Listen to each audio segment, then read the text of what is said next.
U.S. senators, 2 parties, 3 questions. First, who is fighting transparency now? Second, is the military headed to our borders? And third, does Senator Blanche Lincoln want President Obama to stay away from her campaign?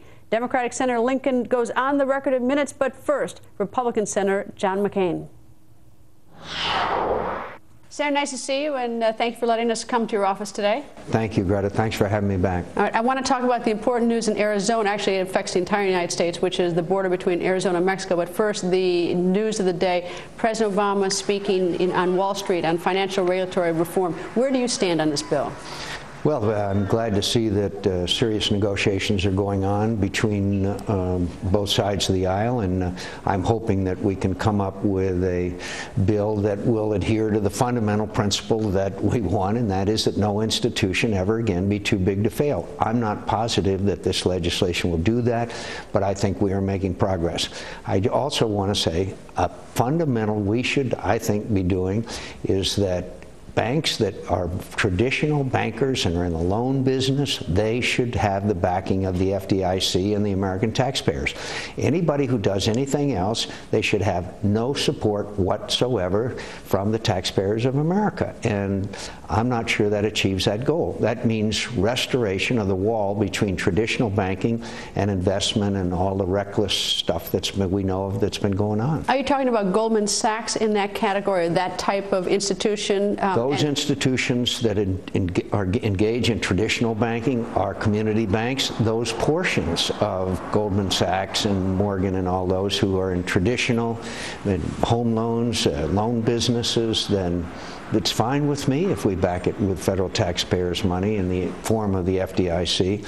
But the people that engage in all these other activities, derivatives and all those things, no taxpayer dollar should ever be at risk. What about an outside agency, as the president has proposed, to at least monitor, to be a watchdog? Is that something fruitful, or do we? One of the gripes that I've actually had is that I think first we should look within the government to see whether or not we don't have government entities that can do that. But what's your view on creating an outside agency, one within the Federal Reserve, or even looking within our own government to see whether or not we have the ability and we just drop the ball?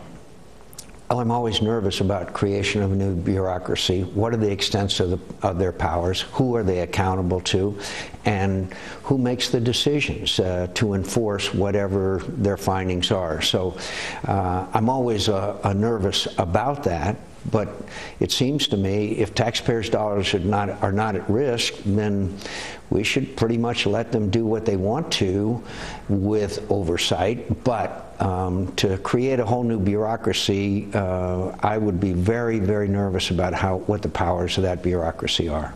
Does it appear to you, or am I wrong, that a lot of these big corporations, though, when they do get into trouble, at worst they get a civil penalty from the SEC, and the old-fashioned concept of fraud, when you trick someone, when you're slick, when you sell something and then you don't fairly state the value or state the risk, it could be fraud. Are we using the criminal code in our Justice Department enough? I don't think so. I think some of the transgressions of the past have been clearly criminal. Certainly Americans who have had to pick up the bill would believe that. But so I think that there should be more criminal enforcement of some of these things that we have seen take place. Transparency is one aspect of the president's financial regulatory reform. Transparency, it's a word we've been hearing a lot about. Do you have any opposition to the transparency bill? Senator Blanche Lincoln's committee has just voted on one. I think there should be more transparency, including more transparency as to what the Fed did during this whole situation and what they're doing now. I think that they are accountable to the American people. Therefore, there ought to be more transparency. Okay, don't go away, because we have much more with Senator McCain. He wants 3,000 troops sent to the border in Arizona. He will tell you why. But right now, Democratic Senator Blanche